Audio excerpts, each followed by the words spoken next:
flag hoisting and the Prime Minister's address to the nation. Join us at 6:25 a.m. on all Doordarshan channels.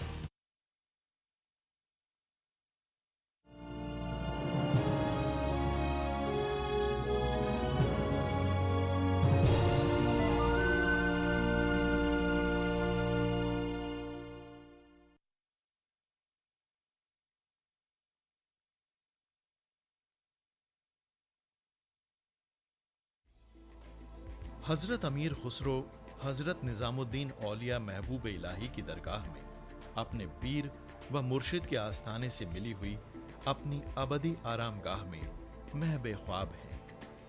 मगर हमेशा की नींद सोने से पहले अमीर खुसरो ने गिरा व पेश की दुनिया को हमेशा के लिए जगा दिया। उनके रंगारंग वजूद में एक सूफी, एक सपासी, एक दरबारी, एक आम आदमी, एक मौसीकार और मुगनी, एक शायर और अदीब की शख्सियतें एक साथ जमा हो गई थीं। अमीर खुसरो ने सितार ईजाद किया, नित नए राग तरतीब दिए, शायरी की, गीत और पहेलियां और कह मुकरनियां ईजाद की। इसी के साथ साथ जनाब अमीर ने फारसी नज्म और नस्र में तसव्वुफ और रूहानियत के मज़ामीन कलमबंद किए। वो उर्दू और हिंदी दोनों जबानों के पहले शायर थे। हमारी सदियों पुरानी वसीउल कल्बी और रवादारी और इंसान दोस्ती की रवायत के पहले बड़े तर्जुमान, एक गैर मामूली इंसान जिसने हिंदुस्तान में बसने वाली मुख्तलिफ कौमों के दिल जीत लिए, मगर ये कहते हुए कि चल खुसरो घर आपने, सांझ भई चहुं देस, वो इसी मुल्क की धरती में सो गए। आप हिंदुस्तान पाकिस्तान के गली कूचों में, शहरों में, गांवों में, जहां भी हिंदुस्तानी रहते हैं, जा रहे हों तो आपके कानों से कभी कभी ये आवाज़ें टकराएंगी, बहुत कठिन है डगर पनघट की। अम्मा मेरे बाबा को भेजो जी के सामान आया, खुसरो रैन सुहाग की, ये कि गोरी सोए सेज पर मुख पर डारे केस, चल खुसरो घर आपने, सांझ भई चौदेस। आप सोचिए कि ये आवाज़ जिस शख्स ने इसको जन्म दिया था, इस आवाज़ को, कितना बड़ा ज़माना हमारे और उसके बीच हासिल है। हज़रत अमीर खुसरो 13वीं और 14वीं सदी ईस्वी, उस ज़माने में सोचिए आपके हज़रत अमीर खुसरो एक रेनेसां मैन के तौर पर, एक पुनर्जागरण का जो कहना चाहिए, एक उसकी नुमाइंदगी करता है, एक नशत सानिया की नुमाइंदगी करता है, उस शख्स के तौर पर सामने आए जिन्होंने सितार ईजाद किया, मौसीकी में बहुत से राग बनाए, जो सिपाही थे, जो दरबारी थे, जो शायर थे, कवि थे, और कहना चाहिए कि जिस आदमी ने किताबें लिखी, फ़ारसी में लिखी किताबें, जिन्होंने पहली ऐसी गज़ल कही या ऐसे अशार कहे जिनको हिंदी वाले, उर्दू वाले दोनों अपनी अपनी विरासत समझते हैं। तो एक अजीब व गरीब कहना चाहिए कि ऐसी शख्सियत जो बड़ी कशिश हमारे लिए रखती है, ख़ास तौर पर उस दुनिया में जो मज़हब के नाम पर, ज़बान के नाम पर, इलाक़े के नाम पर खानों में बटी हुई है। ऐसा शख्स उसके लिए कितना कीमती मालूम होता है, और ऐसा लगता है कि उसका पूरा वजूद, उसका व्यक्तित्व हमारे लिए एक संदेशा है और हमें ये बता रहा है कि देखो हमें ये होना चाहिए, तुम क्या हो गए। वो कभी था हम में से। हज़रत निज़ामुद्दीन औलिया के पहलू में हज़रत अमीर खुसरो का मज़ार है, वहाँ वो आज सो रहे हैं। आज भी साल भर ये सिलसिला लगा रहता है कि लोग आते हैं दूर दराज के इलाक़ों से, हिंदुस्तान से, पाकिस्तान से, दुनिया के मुख्तलिफ़ इलाक़ों से ज़ियारत के लिए आते हैं और हज़रत अमीर खुसरो के मज़ार की ज़ियारत भी करते हैं। उनके गीत गाए जाते हैं, उनके ईजाद किए हुए बहुत से राग जो हमारी तारीख़ का हिस्सा बन गए, शुमाली हिंदुस्तान की क्लासिकी मौसीकी का, उनके बनाए हुए साज़ जो हम दिन रात इस्तेमाल करते हैं। लेकिन ये कि ज़ाहिर है कि वो एक अजीब व गरीब पूरी शख्सियत रही है, और उस शख्स पर बातचीत के लिए हमारे पास इस वक्त हैं एक ऐसा शख्स जिसका ताल्लुक़ तो इलाहाबाद से है, लेकिन बनारस से बहुत गहरा ताल्लुक़ रहा है, और उसने बनारस को मौजू बना करके एक नावल भी बहुत अच्छा लिखा है, झीनी झीनी मुरी भीनी चदरिया। अब्दुल बिस्मिल्लाह। बनारस ने बिस्मिल्लाह नाम के 2 आदमियों को शोहरत दी, एक तो उस्ताद बिस्मिल्लाह खां जो हमारे भारत रत्न भी थे और शहनाई बजाने वाले, दूसरे हमारे अब्दुल बिस्मिल्लाह जो अभी ज़ाहिर है कि हमारे सामने मौजूद हैं और जिन्होंने नावल लिखे, दंतकथाएँ लिखी, कहानियाँ लिखी, हिंदी के शोबे के सद्र रहे, जामिया में शोहरत रखते हैं। दूसरे हमारे साथ हैं प्रोफेसर वहाजुद्दीन अलवी साहब जो उर्दू के शोबे के सद्र हैं, तसव्वुफ़ पर, अदब की रवायत पर बहुत गहरी नज़र रखते हैं। जिस ज़बान में खुसरो ने अपने गीत लिखे हैं उस ज़बान के इलाक़े से ताल्लुक़ रखते हैं। तो कहने का मतलब है कि आप दोनों से हम मुख्तलिफ़ मौज़ूआत पर बातें करें। अब्दुल्ला साहब, अब्दुल बिस्मिल्लाह साहब, आपका भी खैर मक़दम और आपका भी खैर। बिस्मिल्लाह साहब, पहले ये बताएं कि उर्दू हिंदी दो अलग अलग ज़बानें कही जाती हैं और लोग खामखा कभी कभी बात तंग नज़र लोग लड़े मरते हैं अपनी अपनी ज़बान को, लेकिन ये कि एक शोबा मैंने देखा जिसने उर्दू हिंदी के दोनों शोबे जहाँ यानी उस इमारत में हैं और उसका नाम खुसरो भवन रखा गया है। तो आप उनको बैक वक्त एक उर्दू और हिंदी दोनों ज़बानों के एक अदीब के तौर पर हिंदी की रवायत में किस नज़र से देखते हैं? देखिए, अमीर खुसरो के बारे में जब भी बात होती है हिंदी में, पहले तो ये बात तो शायद इतनी शिद्दत के साथ नहीं होती थी, लेकिन अब अगर ये सवाल उठता है कि भाई हिंदी का पहला कवि कौन है, खड़ी बोली हिंदी का ख़ास तौर से, तो ये कहने में कोई हिचक नहीं होती कि खड़ी बोली हिंदी का पहला कवि अमीर खुसरो है।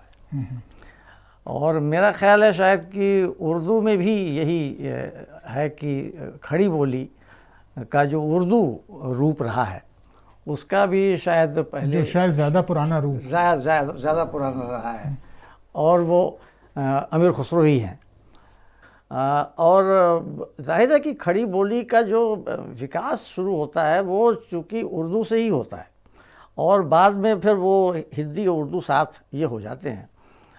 एक्चुअली जहाँ तक है ये कि हिंदी उर्दू दो अलग ज़बानें थी ही नहीं, ये तो हिंदी और उर्दू ये दो जो अल्फाज ज़बान के तौर पर इस्तेमाल हुए हैं ये बहुत बाद में हुए हैं, ये बहुत बाद में हुए हैं। और मैं समझता हूँ कि ये 19वीं सदी की शुरू, खुद उर्दू लफ्ज़ बहुत बाद में, हाँ, उर्दू लफ्ज़ जो है ज़बान के लिए आता ही नहीं था। उर्दू तो कंटोनमेंट एरिया था, फौजी छावनी है कि नहीं, रेख्ता और हिंदी और हिंदवी और ये सब। और हिंदवी देखिए मिर्ज़ा गालिब तक ने अपनी शायरी को फ़ारसी से अलग जो ज़बान में शायरी करते थे वो उन्होंने कहा है कि ये मैं हिंदवी में मैंने गज़ल कही है। और जहाँ तक मुझे याद पड़ता है कि ये हिंदवी लफ्ज़ जो है ये अमीर खुसरो का दिया हुआ लफ्ज़ है और कहीं कहीं पर एक आध जगह मैंने देखा है कि उन्होंने हिंदी लफ्ज़ का भी इस्तेमाल किया है ना। उनकी मतलब ज़िंदगी के बारे में और उनकी ज़िंदगी के जो हालात हैं उनके बारे में पढ़ते हुए समझते हुए एक चीज़ पर नज़र जाती है कि अपने बड़े बेटे से उनकी बातचीत हो रही थी। उनका जो बड़ा बेटा था गयास नाम था उसका, तो गयास से जब बात कर रहे थे वो तो कहते हैं कि साहब हिंदुस्तान को एक तो बहुत ही कहते हैं मुझे बहुत प्यार है, इस मुल्क से मुझे बहुत प्यार है, हिंदुस्तान से। अच्छा, अजीब सी वजह बताते हैं वो, कहते हैं साहब कि दो नाम लेते हैं और दोनों औरतों के नाम हैं। कहते हैं साहब एक तो पद्मिनी और दूसरी देवल का, ऐसी औरतें हमने दुनिया में नहीं देखी कि पद्मिनी जो अपने पति के लिए मतलब सती हो जाए और देवल जो अपने प्रेम के लिए सब कुछ कुर्बान कर दे। तो देवल खेजर नाम की उसकी मसनवी भी लिखी उन्होंने। और ये जब बात करते हैं कि हिंदुस्तान की, तो वहीं पर वो हिंदवी की बात करते हैं। देखिए मिर्ज़ा गालिब ने खुद कहा है कि इस मुल्क में फ़ारसी के तो दो ही लोग हुए हैं शायर, एक अमीर खुसरो थे, एक मैं हूँ। तो अमीर खुसरो तो बुनियादी तौर पर फ़ारसी के शायर थे, लेकिन देखिए यहाँ के हालात वो देख रहे थे और वो ये समझ रहे थे कि अगर इस मुल्क में बसना है, देखिए ये मैं बसना इसलिए कह रहा हूँ कि अक्सर ये था इससे पहले के जो हालात थे कि लोग यहाँ आते थे और यहाँ कुछ लूटा पाटा और लेकर चले जाते थे। बाद में ये सिलसिला शुरू हुआ कि यहाँ आए और लोग बसने लगे, जो ये आए खासतौर से सेंट्रल एशिया से जो लोग आए, ये बसना शुरू किया। तो वो बसना कहते हैं, अगर यहाँ बसना है तो यहाँ की जो ज़बान है इसको जानना और इसमें बात करना। अच्छा, एक बात और है कि एक हैसियत तो वो रही जिसकी तरफ आपने इशारा किया कि हिंदुस्तान ने बसने का फैसला कर लिया, तो हिंदुस्तान की ज़बान को कैसे एनरिच किया जाए, मालदार बनाया जाए, इसकी कोशिश की। एक हैसियत उनकी वहाद साहब सूफ़ी की भी है, और जाहिर है कि वो सूफ़ियों का वो सिलसिला, चिश्तिया सिलसिला जो है, उसके बड़े सरगर्म एक बहुत बड़े नुमाइंदे हैं। तो खुसरो ने तो बहुत बादशाहों का ज़माना देखा, खिलजियों का और तुगलकों का, वो ज़माना, उस ज़माने के इंसान थे, लेकिन उनका रिश्ता बाज़ार से भी उतना ही गहरा था। आम लोगों में ज़िंदगी जिस तरह गुजारते थे, लतीफ़े कितने मशहूर हैं कि चले जा रहे हैं तो औरतों ने कहा कि एक ने कहा इस पर शेर कह दो, एक ने कहा उस पर ढोल पर, और किसी ने कहा साहब कुत्ते पर, और किसी ने कहा चूल्हे पर कुत्ता। वो क्या है मशहूर वो शेर, खीर पकाई जतन से चरखा दिया जलाए, आया कुत्ता खा गया, तू बैठी ढोल बजाए। तो ये जो उनका मामला है खुसरो का, यानी जिस तरह वो आम जिंदगी को भी, उसकी भी तर्जुमानी करते हैं, इसी के साथ साथ तो ये तसव्वुफ़ की पूरी रवायत में खुसरो कहाँ आपको दिखाई देते हैं? डॉक्टर साहब, आपने जो बात कही, थोड़ी सी जो अब्दुल बिस्मिल्लाह साहब ने बात कही, वो मैं वहाँ से शुरू करूँगा कि वो खुसरो पहले शख्स हैं जिन्होंने ये बताया कि हमसे पहले मसूद साद सलमान जो लाहौर में थे, उन्होंने हिंदवी में एक दीवान कहा है। मैंने भी एक हिंदवी में शेर कहे जो नज़र दोस्ता कर दम दोस्तों को दे दिए। खुसरो पहले शख्स हैं जिन्होंने ये कहा कि मुझे हिंदुस्तान से क्यों मोहब्बत है। वो कहते हैं कि मैं काली नस्ल से हूँ, यानी उनके नाना रावत अर्ज जो थे वो हिंदुस्तानी थे। तो फिर हम ज़बान को मादरी ज़बान कहते हैं, उनकी माँ की मादरी ज़बान यही थी, हिंदवी जिसको खुसरो कह रहे हैं, वो हिंदुस्तानी। खुसरो ने गरतुल कमाल के दिबाचे में लिखा है कि साहब यहाँ की एक ज़बान, संस्कृत को उसने कहा है कि अरबी से तो कम है लेकिन फ़ारसी से बहुत ज़्यादा ऊंची ज़बान है। खुसरो ने नौसिफर में जो मसनवी उनकी मसनवी नौसिफर, उसमें हिंदुस्तान के मौसमों की, हिंदुस्तान के लोगों की और हिंदुस्तान की जिसकी तरफ अभी इशारा किया था, वो कहते हैं कि कोई मैंने ऐसा नहीं औरत देखी दुनिया में, कोई परवाना ऐसा नहीं है जो बुझी हुई शम्मा पे निछार होता हो, लेकिन हिंदुस्तानी औरत जो है वो मुर्दा शौहर पे सती होती है। ये खुसरो हैं। अब आइए तसव्वुफ की तरह। खुसरो 671 में पहला दीवान उनका आया, तोहफ़तुल सिग़्र, वो ले करके अमीर हज़रत निज़ामुद्दीन औलिया आए। अक़ीदतमंद थे लेकिन बैत नहीं हुए थे। वो बैत हुए और बैत होने के बाद शेख ने उनको 4 तुर्की कुलाह दी और बारानी चादर हुआ करती थी, वो इनायत की। और खुसरो का चर्चा तो वो सुन ही चुके थे। इस सिलसिले में आपको बताऊं कि खुसरो मौसीकी की तो ईजाद की, खुसरो गाते भी बहुत अच्छा थे। फ़िरोज़ शाह खिलजी, जिसको जलालुद्दीन खिलजी कहते हैं, उसके दरबार में 2-3 औरतें थीं गाने वाली और एक मर्द था गाने वाला जो खुसरो की और हसन की गज़लें गाया करते थे। खुसरो उस महफिल में अपनी गज़लें उन साजिंदों को साज पर खुद बादशाह को सुनाया करते थे। तसव्वुफ़ की उस रवायत में जहाँ हर कौम रास्त राहे दीने व क़िबला गाहे, यानी हर कौम जो है उसकी रास्ता सही है, हर एक का दीन है, हर एक का क़िबला है। निज़ामुद्दीन औलिया ने एक मौके पे जब आप जमुना के किनारे टहल रहे थे तो हिंदू नहाने के बाद गंगा वो जल सूर्य देवता को अर्पित कर रहे थे, तो आपने देखा और आपने फरमाया हर कौम रास्त राहे दीने व क़िबला गाहे। उस रवायत के परवरदा थे खुसरो कि हर कौम रास्त राहे। हज़रत निज़ामुद्दीन औलिया के लिए जो लिखा है बरनी ने और मुअर्रिखीन ने कि एक आलम था जो उनके यहाँ दर्द दुख लेके आता था और सबकी वो मदद करते थे।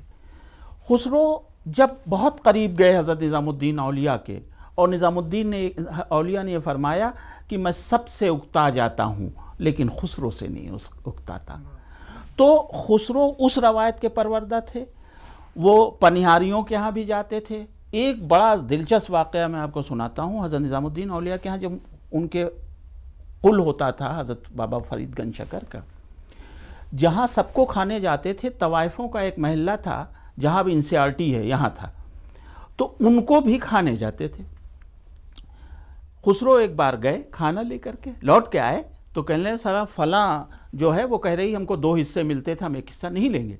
तो आप मुस्कुराए, आपने फरमाया हाँ वो सही कहती है, जाओ उसको 2 हिस्से दे आओ। तो शेख उनको कहाँ कहाँ भेजते थे और वो दर्द दुख वो देखते थे, उनकी बोली ठोली वो जानते थे। इसीलिए पनिहारी के गीत उनके यहाँ, इसीलिए मेरे बाबा को भेजो कि सावन आया री। ये जो इंसानी दर्द और दुख का संबंध है वो तसव्वुफ की देन। अच्छा ये देखिए बिस्मिल्लाह साहब कि जो गज़ल एक बहुत मशहूर है उनके नाम से, उनके बहुत से कलाम के बारे में तो ये भी कहा जाता है कि उनसे जोड़ दिया गया है, उनका है नहीं।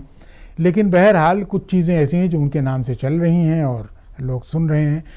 जैसे ये गज़ल ज़हार मिस्की मकुन तकाफुल, दोराए नैना बनाए बतियाँ, सखी पिया को जो मैं न देखूँ तो कैसे काटूँ अंधेरी रतियाँ, शबान हिजरा दराज चूँ जुल्फ रोज़ वसलत चूँ उम्र कोता, न लइयो काहे लगाए छतियाँ वगैरह। तो ये जो उनकी ज़बान है मिली जुली, इसने जो एक लिसानी रवायत उर्दू यहाँ शुरू की हमारे मुल्क में, उसके बारे में हिंदी वाले आपकी हैसियत से आप क्या कहते हैं, क्या तासुर कायम करते हैं? देखिए मैंने पहले ही बताया कि देखिए हिंदवी जो लफ्ज़ है वो खुसरो का इस्तेमाल किया हुआ है।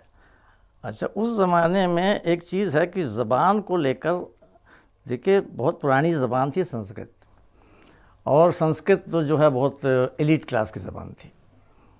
तो संस्कृत के मुकाबले एक जो दूसरी ज़बान बन रही थी उसको कहा जाता था भाषा। तो कहा संस्कृत है कूपजल, कहा कि संस्कृत जो है ये कुएं का पानी है ना, और जो भाषा है ये नदिया का नीर है साहब, ये बह रही है साहब। तो ये कुएं का जल जो है एक ही जगह रहता है, ये बहता नहीं, हरकत नहीं है ना। भाखा बहता नीर, कहते ये भाषा जो है ये बहता हुआ नीर है साहब, है ना। नहीं तो हमारे ज़माने में तो ये भी हो रहा है कि भाई खुसरो के नाम से इदारे कायम हो गए हैं, जहान खुसरो। आप देखें उसमें हमारे ज़माने के गाने वाले, हमारे ज़माने के तसव्वुफ से दिलचस्पी रखने वाले कितने लोग आते हैं, कितना बड़ा मजमा होता है। यहाँ फेस्टिवल्स होते हैं या सभाएं होती हैं हुमायूं के मकबरे पर, और वहाँ ज़ाहिर है कि वो आवाज़ गूंजती है। फिर खुसरो की आवाज़ तो हमें शादी ब्याह का मौसम हो, विदाई हो, लड़की की हो रही हो, कोई भी वो हो। तसव्वुफ की जो बात कह रहे थे अभी वहाजुद्दीन नदवी साहब, तो मुझे एक बात ध्यान में आ रही थी कि देखिए ये जो उनके बहुत ही सामान्य से साधारण से लगने वाले जो गीत हैं उनमें तसव्वुफ के तत्व अनासिर वो हैं। जैसे ये जो बहुत मशहूर है, आपने उसी से शुरू किया था कि बहुत कठिन है डगरपन घट की। अब ये पहली लाइन में तो ऐसा लगता है कि जैसे कोई पनिहारिन है, वो पानी भरने जा रही है और जो गली है, जो रास्ता है वो टेढ़ा मेढ़ा है, ऊंचा नीचा है, तो बहुत कठिन है। लेकिन जो अगली लाइन है उसमें तसव्वुफ है। कहते हैं बहुत कठिन है डगरपन घट की, कैसे मैं भर लाऊं मधुआ से मटकी। अब ये मधुआ क्या है कि कैसे मैं भर लाऊं मधुआ से मटकी, मटकी में मुझे मधुआ भर कर लाना है साहब। तो मधुआ क्या है? मधु, मधु यानी अमृत, शहद भी उसका अर्थ है और अमृत भी उसका अर्थ है। और अमृत क्या है? अमृत है ब्रह्म, ब्रह्म है। और कबीर ने इसको ब्रह्म सरोवर कहा है कि ब्रह्म सरोवर में से जल ग्रहण करना है, वो जल जो है वही ब्रह्म का तत्व है। तो ये जो तसव्वुफ में जो वेदांत गया है, और वेदांत ने जिस तरह से तसव्वुफ को आगे बढ़ाने में मदद की है कि नहीं। अब वेदांत और इस्लाम ये दोनों ने मिलकर तसव्वुफ का एक तरह से रास्ता बनाया है। तो ये तसव्वुफ उनके इन सामान्य से लगने वाले गीतों में भी तसव्वुफ के अनासिर जो है मौजूद हैं। आगे उसमें फिर वो कहते हैं कि याद करते हैं निज़ाम पिया को, कहते हैं कि फिर पूछते हैं कि मेरे अच्छे निज़ाम पिया कैसे मैं भर लाऊं मधुआ से मटकी। इन्हें बताएंगे तो वही है ना, बताने वाले, रास्ता बताने वाले वही हैं, है ना, कि बगैर उसके जो है, क्योंकि गुरु का बड़ा महत्व है। देखिए इस पूरे युग में अगर आप देखें, पूरे मिडवल पीरियड में, तो गुरु बीच में है। जो बंदा है और खुदा है उसके बीच में एक कोई है जो रास्ता दिखाएगा, है ना। तो जायसी तक कहते हैं ना कि गुरु सुआ जही पंथ दिखावा, बिना गुरु को निर्गुण पावा। अच्छा, हर साल वहाज साहब हज़रत अमीर खुसरो का उर्स मनाया जाता है, लोग आते हैं, हिंदू मुसलमान सिख सभी आते हैं, हिंदुस्तान के लोगों के अलावा पाकिस्तान से के लोगों का इतना बड़ा वफ्द आता है और ये सारा का सिलसिला जारी रहता है। तो खुसरो का जो पूरा कारनामा है, फ़ारसी शायरी तो उनकी बड़ी गैर मामूली है, बहुत दिलचस्प शेर, वो भी उनकी ज़बान भी मतलब फ़ारसी के आम शायरों से बहुत मुख्तलिफ है। दिलमदर आशकी आवारा शुद्ध, आवारा तर बादा तनमस बेदिली बेचारा शुद्ध, बेचारा तर बादा रसीद बाद सबा ताज़ा कर जाने मरा, नेहुफ्तदाद बमन बूए दिल सिताने मरा, बहुत सी अशारों के। लेकिन ये कि इसके साथ साथ जो मुझे तो वो खुसरो बहुत कीमती लगता है, गैर मामूली लगता है, जिसकी बोली आम लोगों की ज़बान पर चढ़ी हुई है।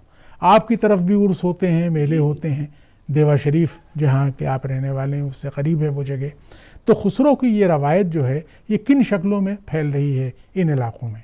खुसरो ने असल में हिंदुस्तान की वो रवायत कि यहाँ औरत जो है वो आशिक होती है और उसकी तरफ से इजहार इश्क होता है। मीराबाई उसकी सबसे बड़ी मिसाल हमारी मिसाल है। तो ये जो मधुआ से मेटकी भरती है वो औरत की तरफ से तखातुब है।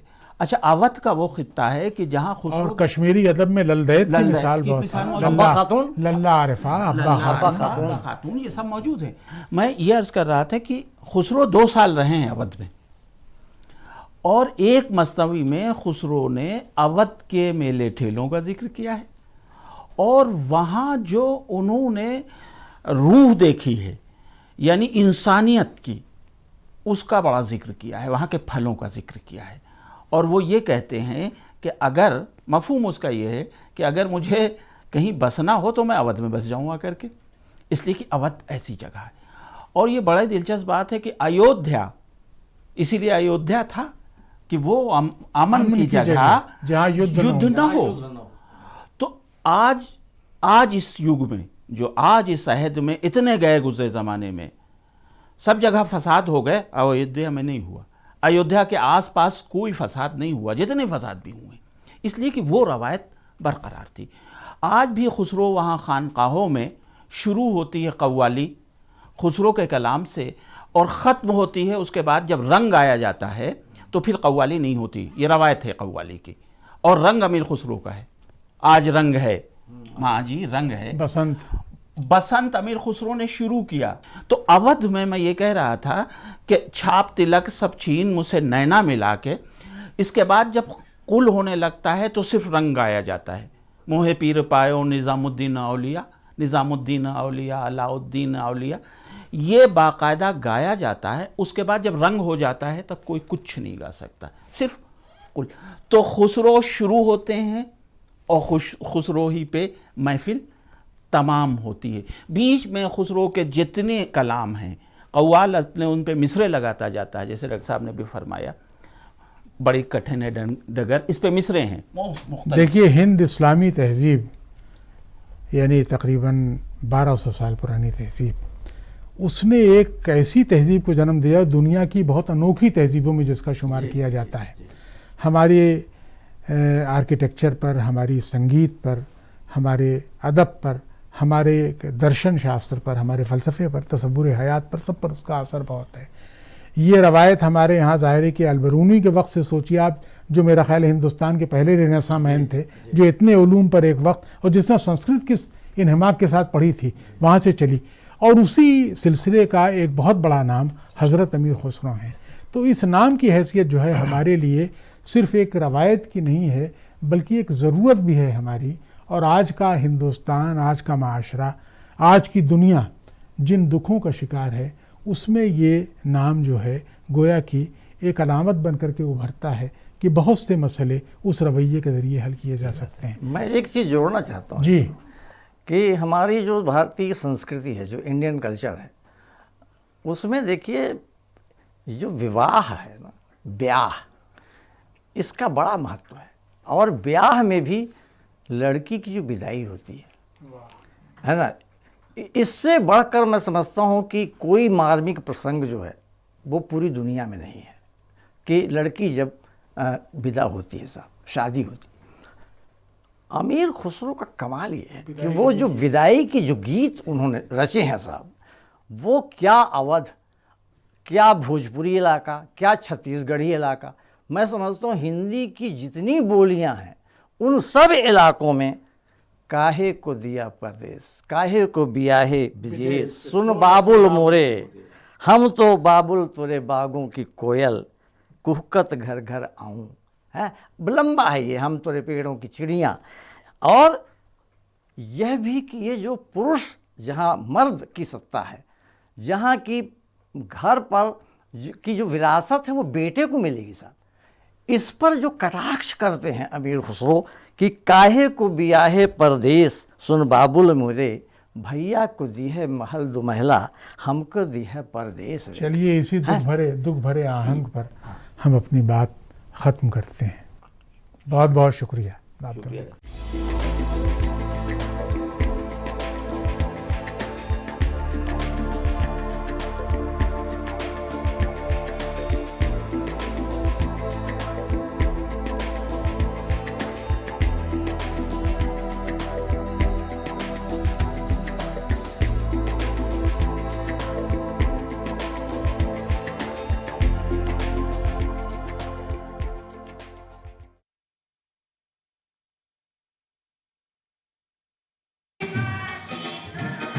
कैसा लग रहा है? मैडम